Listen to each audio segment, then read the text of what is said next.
I sharing the right screen? You are. You can't see it. Yeah, we can see your whole browser, but we can see the mural board. Great. Let's just not look at things about care. So, really quick intro.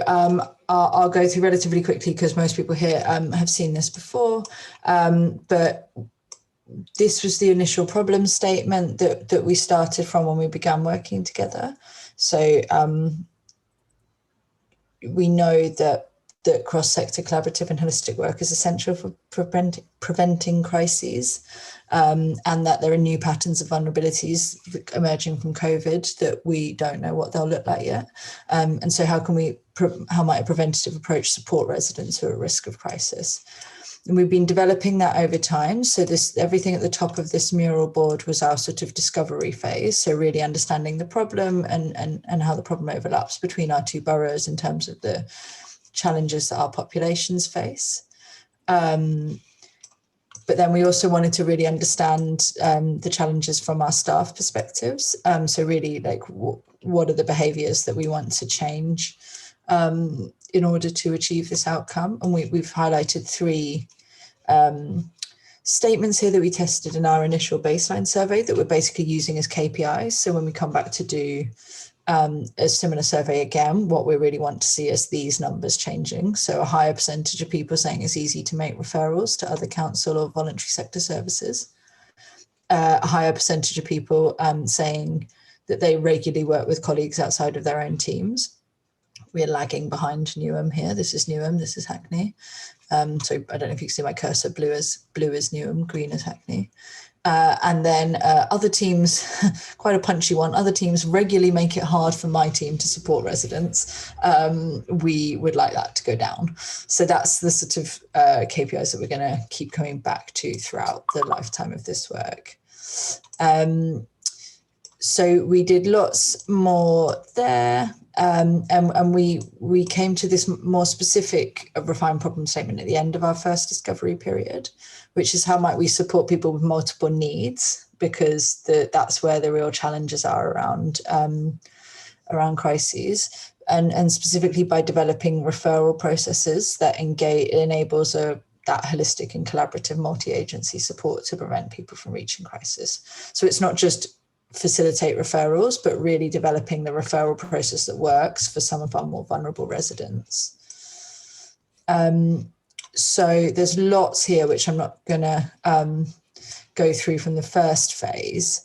But really one of the things that came out of that, which I think is important for what we're going to talk about today, is for lots of people who might mistrust the councils that they work with or have various vulnerabilities that make having lots of conversations with different agencies complicated. And because they've got multiple needs, they end up having to talk to lots of people.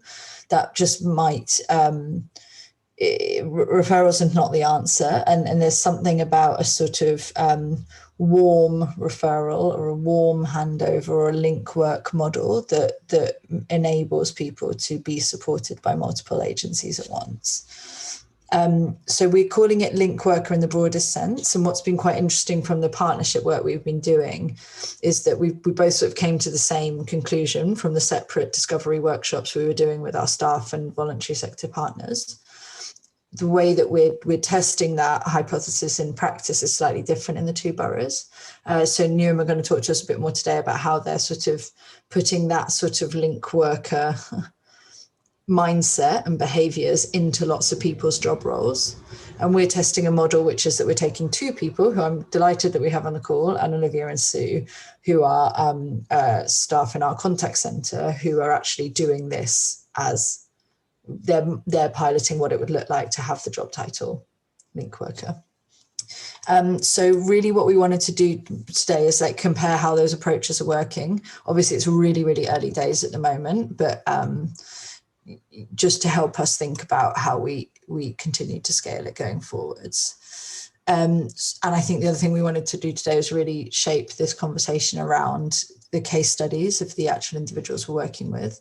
So I don't know how much time Olivia and Sue, you've had to prepare, but we might ask you to be put on the spot and talk through some of the referrals that have come in so far in the pilot. So that's where we are. Is that enough of an introduction? Is any more detail helpful? In which case I will hand over to Newham as a collective. Yeah. I think because I was an editor, we were sharing editor licenses on Google, on Mural. I'm a cheap Dutch guy, by the way, for people who don't know me. The Dutch are known as kind of the Scottish people in continental Europe. I think somebody kicked me out as an editor, so I haven't been able to put all the slides in there. So I'll share my screen on something else very quickly, if that's okay. If I can share my screen. I'm panicking about how I stopped sharing mine. Yeah, if you click stop shares, are we up the top? The detail of the different conversations are in there though, which is useful to know. So on the same mural, what we've been able to do is have a first workshop where we kind of gone pretty wide and say, what are all the conversations, etc. Well, what are the critical conversations? Where are the ones that we can have most of the impact? What are the journeys that are there most of the impact? And then try to narrow it down and essentially identified, however you're calling it, kind of typical cases, typical situations.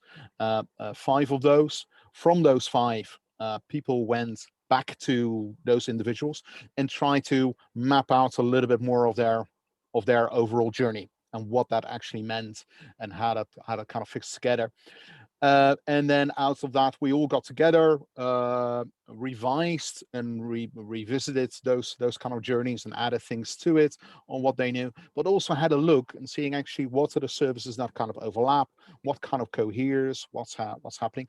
And out of those, there is one case where people said, you know what, that is almost like out of the typical case, that's kind of the most typical case, and that is the case that actually touches such a lot of services. So we keep that almost persona, that individual in mind, that it can help us with an enormous amount of different bits of kind of service design. Now, on the basis of that and on the basis of other data that we got, try to think about the model overall.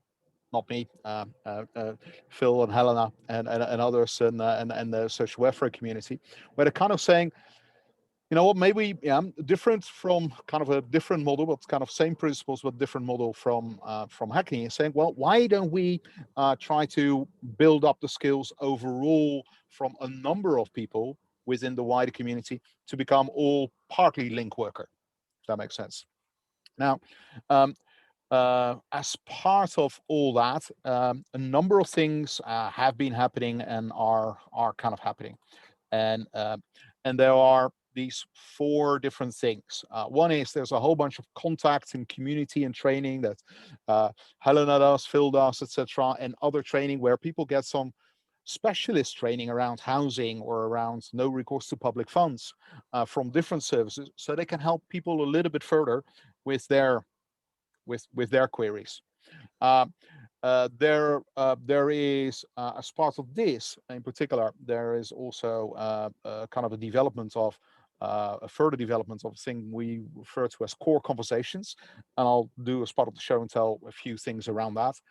And then there are feeding that into kind of the access journeys and understanding almost those personas, like I just mentioned, those 5, and kind of drilling them down to kind of even 1, to get people to understand what are the specific improvements that we want to make in specific services. So that's sort of where we are now. So on the core conversations, where we are is kind of training has been designed, run, and set up. There's some common principles developed.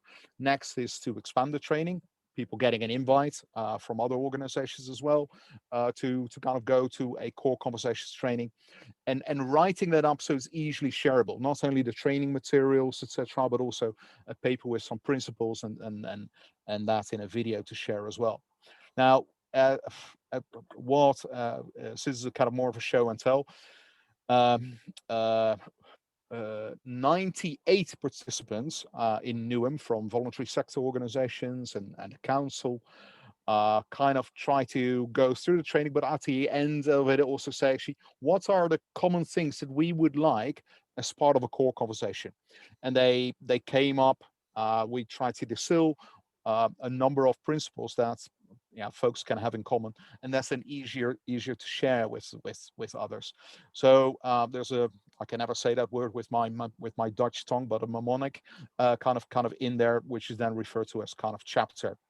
Here are a bunch of the organizations that have kind of been involved in there, and I forgot to mention that core conversations are those conversations. The philosophy, I think, is completely similar to what we're hearing, that data from our audiences, the people we work with in Hackney and Newham, where people are saying, no, what we don't want is a checklist conversation where we say, this is exactly what we need to say in a script, and I need to wrap up my conversation in about 3-4 minutes, etc. Like, I know, classical kind of call center workers. Hopefully Sue and others can kind of reiterate that in that's case. Ideally want to step away from that, but actually have a proper human-to-human conversation, and through that conversation identify what the problems really are, and then finding starting points on how to intervene. But building that relationship is not just one conversation, but building on that kind of relationship. So that's what that core conversations try to do, is how do you have a good conversation that is not kind of scripted, quickly wraps up. And these are some of the for now the principles that people have kind of tried to distill. How do you make sure people are comfortable, not a rush conversation? They might be thinking about lots of things. How do you get them a flyer or paper in their hands that they can kind of reflect on, can contact you again? The whole idea about jumping to conclusions, very easy, depending on the clothing, depending on how people show up, etc. How do you avoid that and have that honest conversation, making it really personable, even showing something of yourself as somebody who has that conversation, but at the same time not taking the ownership away. How do you make sure that the vulnerable residents are kind of the owner of their journey? You're just in the journey, helping them along, nudging them along, but you're not saying, I'm going to do it all for you. The idea of just exploring, listening a lot, and prompting the person to kind of tell their story, and making sure it's kind of a relationship. So that's all really difficult. So the training itself is all about practice and scenarios and people honing their skills, and even expert people are not saying, I can always improve this. It's not just about learning a script; it's about constantly improving that.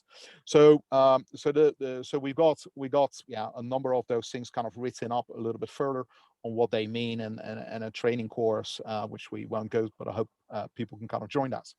So the second thing that we've got, and here's just a summary. There's more on the mural as well, but that's that typical story that we kind of talked about, and that is from a fictitious name of Anna.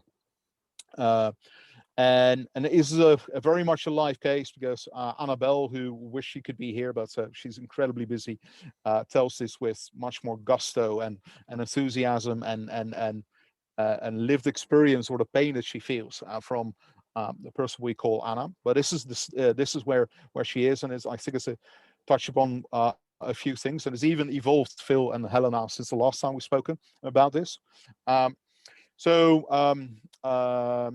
Anna is from Newham, has a GP in Newham, is 53 years old, has no children, and down on her luck, and on universal credit, but not much money, and some physical difficulties as well, and couldn't stay in her house anymore. So she's homeless. In the end, she even ended up in with a friend for 3-4 months, sofa surfing in Uxbridge, just about completely the other side of London, I guess, and outside of her community, outside of everything, and not knowing what to do. She ended up with the Red Cross, interestingly enough, and we're still trying to figure out how that really happens, and got some support, some money, some little bit of help from the Red Cross. the GP, at a certain point, they prompted her to go to the GP, and the GP kind of said, go to the social prescriber at the same time. And she also, at that moment, went to the council and went to housing. She is she's not a British citizen, but she in the process also got relief to remain, and the Red Cross helped her with that. At the same time, a housing officer from Newham said, yes, you need some housing help, and we might be able to get through the process and get you a deposit for the first month's rent and some money to help with that first month as well. The social prescriber referred then to Newham Money, and that's where the person that is working with us, Annabelle, kind of had a conversation with her. She helped and structured and to make sure she received that support for a rent deposit, and try to make sure that other benefits are kind of there as well. But this is where it also becomes interesting, and where it's different. Annabelle was frustrated like crazy because she says, I gave her to one of my officers within Newham Money, and this is where it got stopped because people kind of helping, but nobody is holding the case. Nobody is overseeing it and keeping tab with all the different things that are happening in Anna's life. So yeah, how can we make some people, how do we know who's the dedicated person and who holds this? That is where the gap is. So even when I spoke with Annabelle on Friday, she immediately identified a bunch of gaps and got like felt almost guilty. Got like, oh God, what do I? This is even the case that we're working on is now falling between the cracks in there, because there's not a single person kind of trying to own that. So I think part of the model that we're trying to figure out is who of the teams are becoming the proper key workers, link workers who have another job, but they have a duty to have the oversight and maintain the relationship, and who are the ones who are just providing the service and are plugging into it. So that's how that model is kind of developing. I talk way too long as always, so let me definitely stop sharing. So that's where we are at the moment. Any questions? Thanks, Dennis. I wonder if maybe before questions, if Anna Olivia and Sue could maybe just jump in, maybe just one example quickly from the cases that you've picked up this week, and then because I think there's probably some quite similar cases, and any thoughts you've got on what Dennis has described. Yeah, sorry, did you want to go, Sue? I don't mind. Can you hear me? Yeah, I think Sue's maybe frozen. Sue's frozen, I think. Oh, okay. So I'll just give you two really quick examples. One which was a real success journey, which was accessing adult social care for somebody who had dementia and was suffering from falls. The bathroom was not fit for purpose, and the living conditions were very poor for the husband and wife. The wife was the full-time carer, and she was very distressed. She was sleeping on a couch because he was getting up from bed throughout the night. So there was lots of sort of things to deal with, kind of what her wider needs and his sort of primary needs, which all got dealt with very fast. And so it meant contacting the dementia team, it meant contacting the access team, and getting support with her wider needs with Shoreditch Trust. So that was all very successful.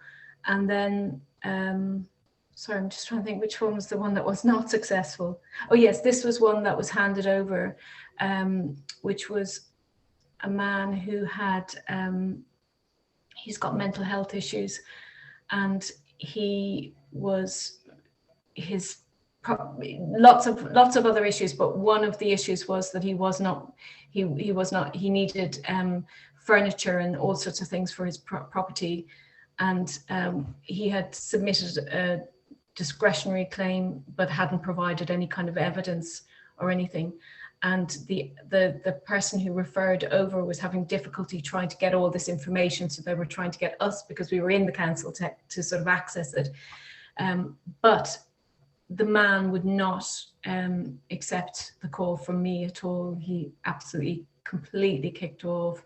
It was quite traumatic for him to deal with somebody other than the first person.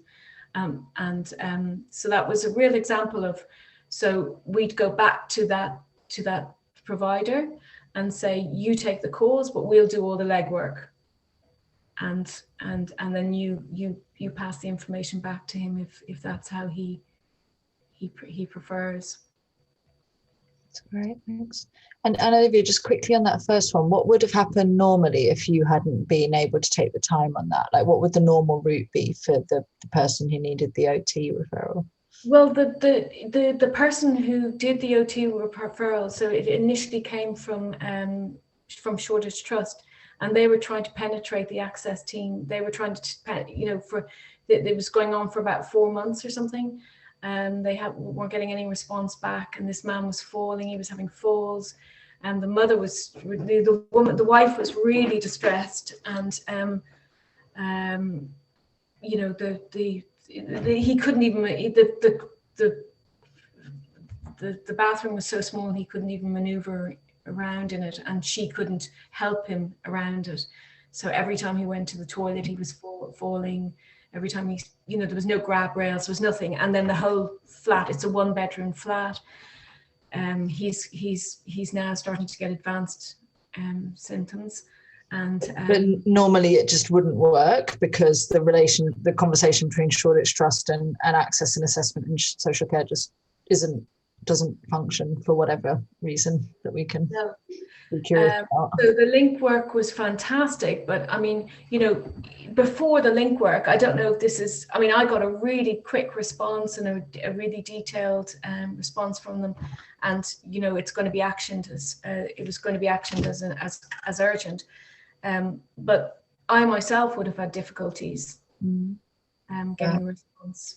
I certainly wouldn't know when they were going to come, or how urgent they were going to take it, and how serious they were going to take it, or even names of support workers or whatever. So yeah, definitely.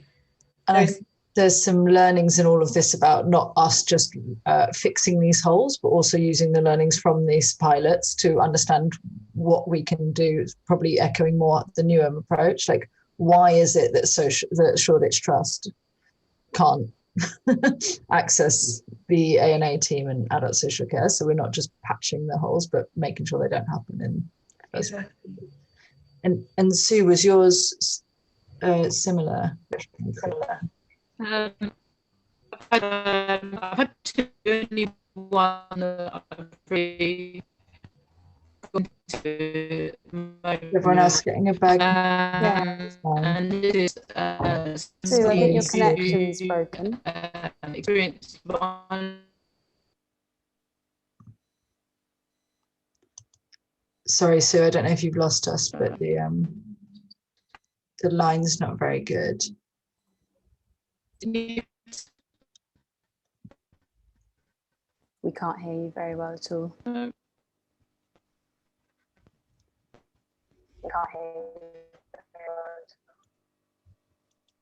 Okay, Well, sorry about that.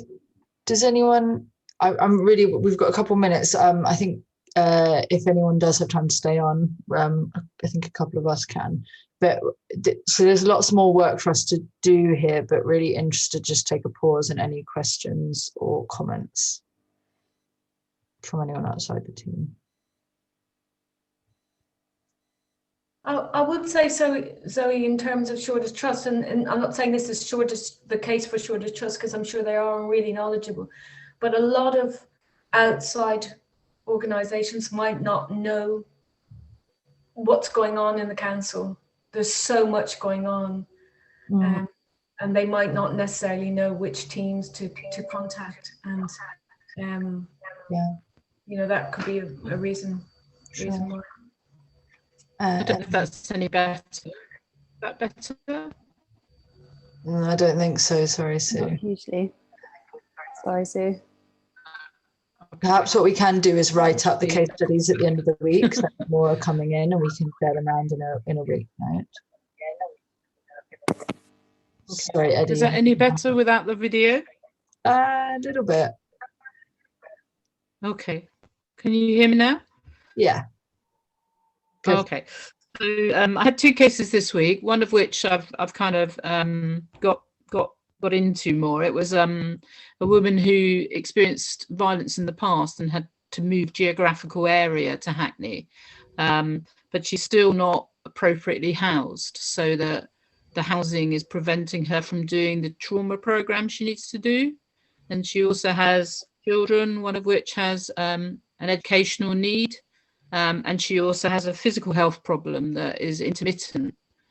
And so she's not really able to move on because the housing issue is blocking it. So she was referred by a mental health practitioner, and her child that has educational needs is catered for, but she doesn't get her to school enough because of her own health issues.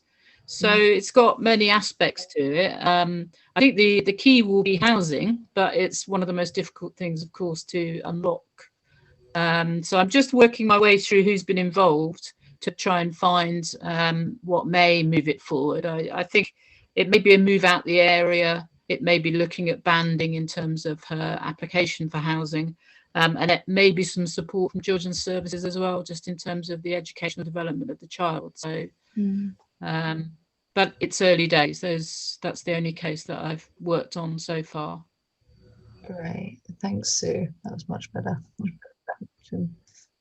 Eddie, sorry. I was just going to ask, it feels like, I mean, amazing work going on here, and just thinking about the culture change piece of trying to sort of join up otherwise previously quite siloed services. Have you experienced, or do you anticipate experiencing, any sort of resistance from other services in sort of having that more seamless connection and sort of referral pathway, or have you found that everyone recognises the need for this to be more joined up on behalf of vulnerable individuals?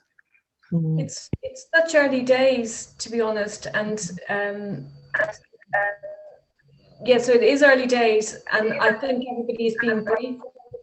I get that feeling that everybody's being briefed to sort of acknowledge our emails and things, which is really, really helpful.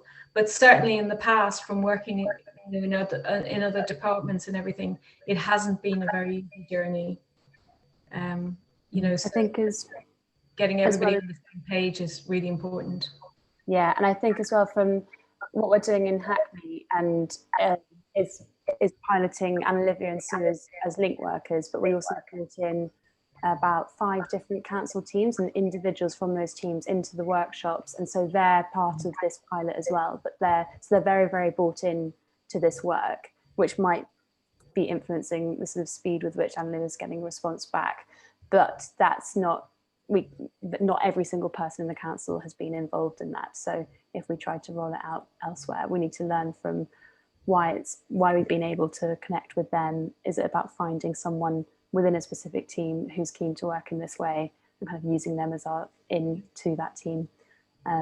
So yeah, we're starting small with a few teams, but I think once we start going out to more teams and getting them involved, we might start seeing resistance or trying to sort of understand how we work around that. I mean, my experience from doing it, working in this way, is that it's actually really, much more efficient. Things get sorted so much quicker. There is the kind of database. We have all the information, and then things don't go on for years and years and years. It really needs to be kind of rolled out everywhere, I think. I think the resistance is around the confusion. There's 1,000 questions. Are these people handling caseload? What is their safeguarding training?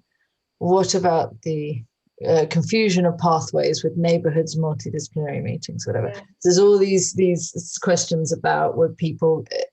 The resistance comes when people try to imagine it being rolled out at scale. So I think the advice always for us is we're just trying. just trying a small thing, and we'll figure out those things later. Where's the governance of this? Who owns the? No, just small, one thing at a time. And I feel like probably one of the ways that we get around the resistance is just a pilot that has no end eventually. I think, Zoe, sometimes we don't have those complications. For example, I've just been on a training course with schools admissions staff about how to deal with when the Home Office drops new migrant communities into the borough. Could the teaching staff be frontline workers? And they've really accepted that role. And this morning we were working out how to fill that form in to get the kids free school meals. So I think the frontline staff all welcome this change in approach, and that they all have a role to play. And this morning, we dealt with Home Office, hostile environment, EU settled status, with frontline workers called school teachers and admission staff and pastoral staff that I don't think we would have viewed as frontline workers this time last year. So I think we're really making some inroads, and it's really, really exciting stuff. Yeah, absolutely. Great to hear. Thank you. And I think Claudia's point is totally right. And I'm sure that's the same from Dennis's examples as well, that it's as much about the link worker, like having the check-in conversations with the person, but it's about having responsive people in the services, because there's obviously so much that the person on the front line can do when it's these multiple needs cases, that you do just need a quick response from OT and adult social care. But we've seen a lot with calls on the line as well, that they can't do the whole thing, because it might be that the resident has decided that they don't trust social work, so they're never going to pick up the phone or have a sensible, open, trusting conversation with the social worker. But actually they can do if they think that, well, if the person they're talking to isn't in that part of the council, it creates a bit more space to explain why, if you don't let the OT person come into your flat, we're not going to be able to sort out the handrails problem.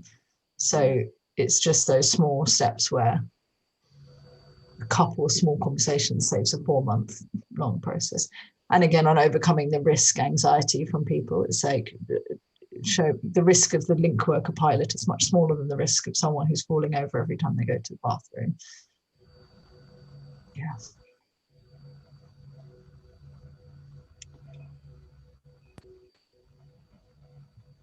Any other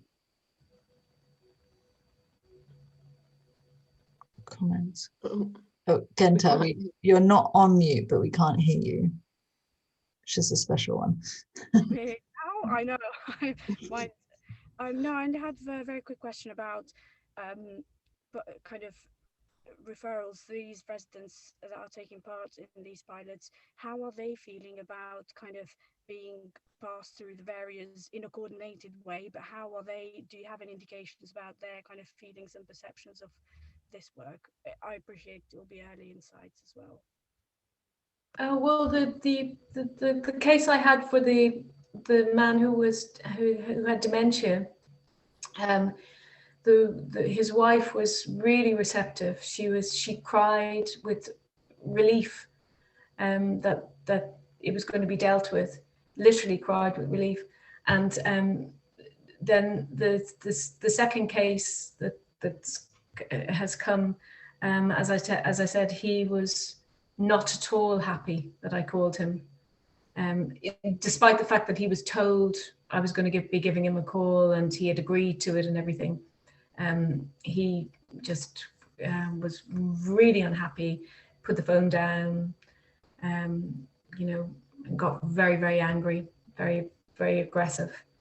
And so now what I will do is still continue to do the legwork of getting the right information he has, getting him an appointment to bring in the documents to the HSC, to Hackney Council, because it's going to be very confusing for them, and they'll help him. If he needs a computer, they'll be able to help him with all of that. But I can't see him wanting to talk to the council again, talking to me again. So, but he was very happy to talk with the initial. So it's funny because it's kind of come full circle. He was a case that came kind of full circle, because we would have called him initially, and we would have had very, very warm relations with him to begin with, and we would have supported him with food throughout the lockdown and all of his wider needs. And so much so that we have referred him to the people who are now referring him back to us. So we referred him for extra support, financial assistance, help with his getting his finances put back on track, emotional and well-being support. And out of that has come that he needs all these bits of furniture and washing machines, etc. And he's a slightly complicated situation because he's come from the streets, but his partner is the tenancy owner, and so that's why they're wanting so much information, because he's the one applying for all of this, but the tenancy is in his partner's.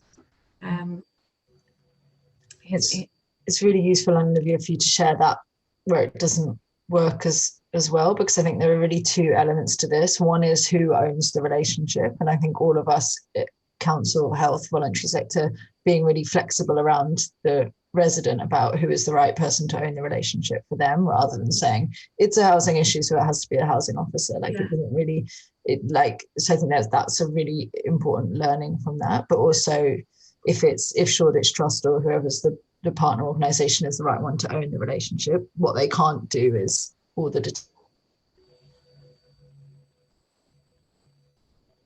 we lost Zoe now. I think she was going to say what they can't do is all the navigating internally in the council, and we do have those two pathways. Zoe, we lost you quickly. I was finishing your sentence. Amazing. I think with the right word. But yeah, we have these two referral pathways into link workers. One is around asking the referrer, is this a referral for yourself or for your the resident you're working with? So asking them to think about, are you the right person to stay in contact, be that key worker, and then Sue and Olivia can help you navigate things, or do you want to go directly to the person? And obviously in this case, Olivia's talking about, it seemed like they were happy to go directly to Olivia, but then that wasn't the case.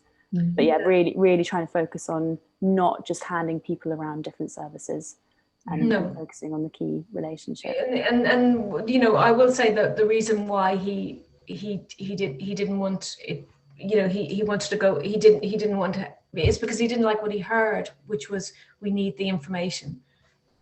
So that was the issue there. But these things will happen, I'm sure. Yeah. And one of the things we've said from the start is that we don't want to just create another layer of bureaucracy of more link workers, and as that's a solution to a complicated bureaucracy, but what are the learnings from this that we can share back with services? And I think one that's already coming up from this is being flexible, that just because you're the person holding the case, it doesn't mean that you need to be the person who's the primary contact for the resident, and having more services think flexibly about how they could actually apply that is probably quite an easy thing that could go quite far, because you get so many of them who say, I'm the housing officer, and if they want to have a conversation about their tenancy, they have to call me, which is utterly nonsense. Yes.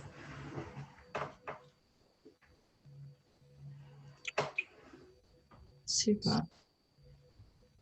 Sorry, Dennis, was I interrupting you? No. I agree.